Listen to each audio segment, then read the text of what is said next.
This chart reading is for Seattle, and I just looked up the astro theme um, chart for Seattle. This one is Thursday, November 13th, 1851 at 10:30 a.m.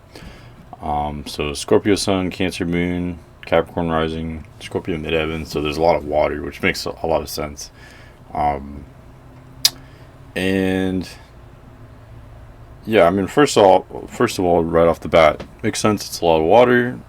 You've got almost a stellium in Scorpio, depending on if you want to consider a stellium. But there's Sun, Mercury, and Jupiter all in Scorpio. Midheaven's in Scorpio. Um, Looks like it would have a good reputation as a city, like nationwide or worldwide, with the Sun and Jupiter, two benefics in the 10th house. It would have a very good reputation. Um, and Just a lot of water, which again makes sense to me because it's literally surrounded by water. Not only is it a rainy city, so it's known for having wet weather, but also it's just physically on an isthmus, or basically a land bridge in between the bay and a lake.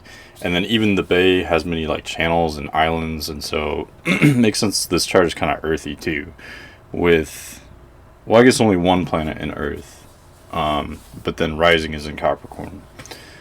Let's see what else. Moon is in domicile in Cancer, and it's actually conjunct the North Node. So that would, to me, would suggest that the people are very aligned, or there's something harmonious there where, like, the city doesn't have to evolve. It would start out very evolved, I guess. It would start out already having a character, or already knowing itself, whatever that means, I guess.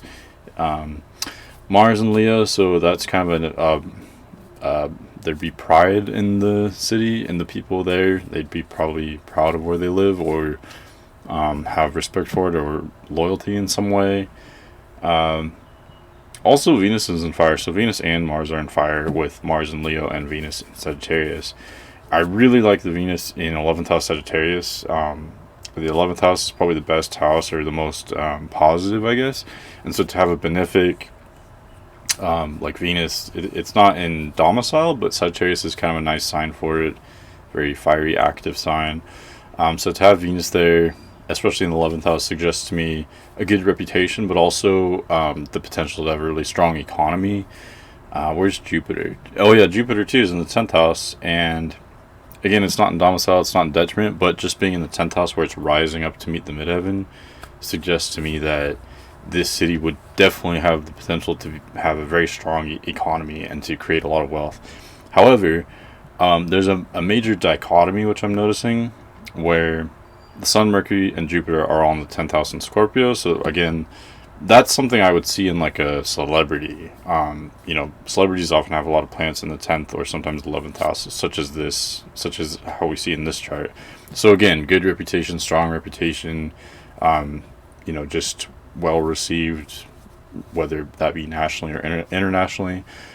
Good reputation. However, opposing that, you have, there's two major clusters. One is that cluster in the 10th house by the midheaven. The other cluster is Saturn and Pluto conjunct, both retrograde and conjunct at 29 degrees Aries.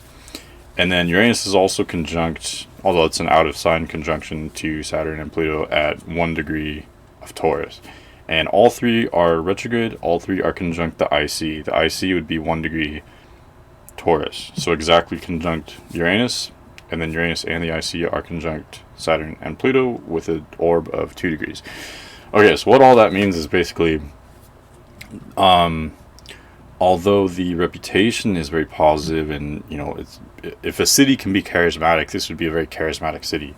Although this has a great reputation and a great image, there are definitely some deep issues underneath that you might not always see. So this to me makes me think of the homelessness issue. Like, I do see Seattle as being seen in a positive light, being progressive, or having a good economy. That all makes sense to me looking at the chart. But also Seattle's got some crazy homelessness. It's one of the worst cities in America for homelessness. So that just makes sense to me, that especially IC represents the home and the inner world, or the private life of the individual, or in this case the city, or the occupants of the city. This makes sense to me that Saturn, Uranus, and Pluto These are all very difficult planets which require evolution, and they're all retrograde. So there's all this pent up energy in a very long term, very big picture way. These very large, how do I describe this? Like these would be very long term issues that the city would have, and very fundamental issues. Although this chart has a lot going for it, it has those huge issues. Maybe also a lack of, what's the word? Lack of enabling of the individual. So more of a collective focus rather than the empowerment of the individual. So not so much a capitalist city, I wouldn't say. Just because, again, you've got Saturn and Pluto at the end of Aries, so there'd be a lot of strife when it comes to just being an individual there.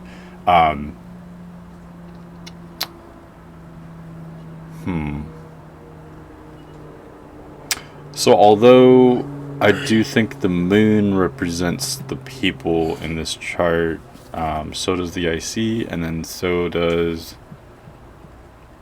in this case, the planets conjunct the IC. So the people there would be very aligned and very proud of where they live, very maybe intuitive or psychic or open-minded or musical, stuff like that. So those are all positive things I would think. But then at the same time, individuals there, while being aligned and proud of where they live, they might also feel repressed or feel like they don't have freedom, or that they have to work extra hard for that type of freedom.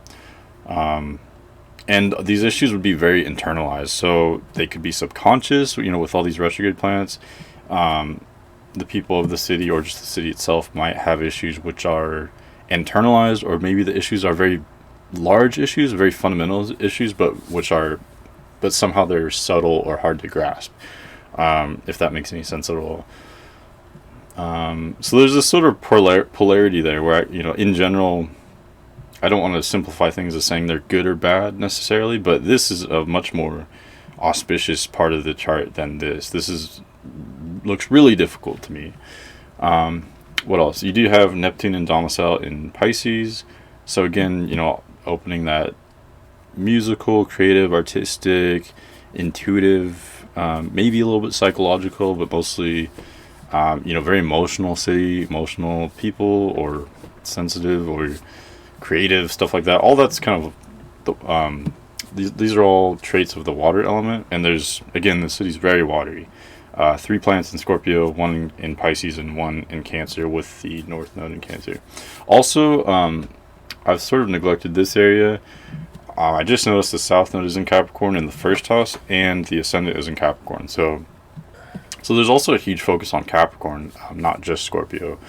And again, Scorpio and Capricorn are kind of 2 perfect signs, because not only are they water and earth, which makes a lot of sense, but also I think it sort of captures these other themes I'm seeing in this chart, where these people, or the city itself, is very ambitious and determined to have a good reputation and a good appearance and to work hard. There'd be a strong economic focus, but also focus on creativity with Scorpio and the other water. But at the same time, these are kind of very difficult energies. Scorpio and Capricorn are kind of about challenges, I guess, and they're not about short-term gain. They're all about working for the long term, and there's something kind of difficult about that. South Node in first house Capricorn does seem a little bit more entrepreneurial than the rest of the chart, where I was saying the chart seemed more about collectivism than the individual. The South Node is in first house Capricorn, so it's like there's a conflict there, but regarding individuality or personal freedoms, where it is a theme and it's something maybe in the city's past. But there's a lot of issues there. So maybe people used to be more empowered there, like in the early history of the city, but there were issues there, like deep issues of some sort, where the city went away from personal freedom, or away from free market capitalism towards more collectivism. And we see that in the North Node in 7th house Cancer, which is very much about focusing on other people, focusing on others than the self. So having the self-sacrifice to serve others or help others in some way. So that could be like charity, but it could also be like socialism in a way, or just welfare in general. Probably a lot of welfare with that. Um, but the North Node being there almost makes it seem like that's a good thing. That's the direction it's meant to go in as a city. Moon is conjunct North Node again. Moon is in domicile. So Moon is in a really strong position. Moon does pretty well in 7th house too, and Cancer, and it's conjuncting North Node. So the Moon is very strong. Um, and then it's interesting that Saturn is the chart ruler, and Saturn and the Moon are sort of like opposites in a way.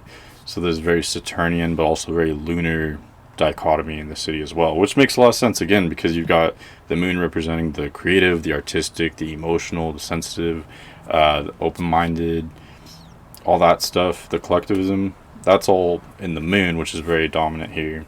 But then you've also got Saturn, which is the difficulty and the struggles and the sacrificing personal interests or sacrificing immediate interests in exchange for focus on the group or the long-term situation. That's all Saturn. So yeah, there's these two major themes there. Creativity, but also industriousness, which makes so much sense when you actually think about the city. And again, I'm not just saying that because of my bias. Creativity is from all this water stuff, from the Moon emphasis, from Neptune, from all the Scorpio. Jupiter's next to midheaven. Jupiter's very creative, and definitely creativity, but then also that ambition and those challenges represented by Saturn and Pluto, and even Uranus on the IC. Capricorn rising, even Scorpio to some extent, and it's so perfect that the Sun would be in Scorpio, because out of all the signs, Scorpio would be the one sign to encapsulate not only the creativity and the open-mindedness and the artisticness, the musical abilities, and the intuition, I guess, or psychology, all the creative, stuff like that. But Scorpio also represents that strife and that difficulty and that, working hard at something, that ambition or that survival mentality, all that stuff. So really, Scorpio is a perfect sign to represent all the other themes in this chart.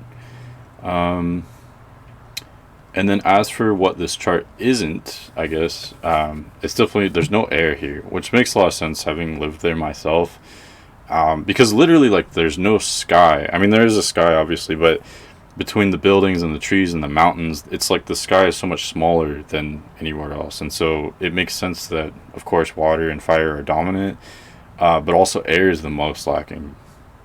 There's even some fire, which makes sense because Seattle can actually be, have pretty nice summers sometimes. But just that lack of air. So things could, when there's a lack of air astrologically, things could feel heavy or overly serious. Like there might not be a lot of spontaneity. There might be too much like discipline or, just taking things too seriously, I guess. Everything's too rigid. And especially since there's sort of a lack of fire as well, although, well, not really. I guess Venus and Mars are there. So there's some fire.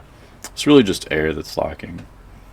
So it's kind of a heavy energy. It's creative and intuitive, but it's very heavy at the same time.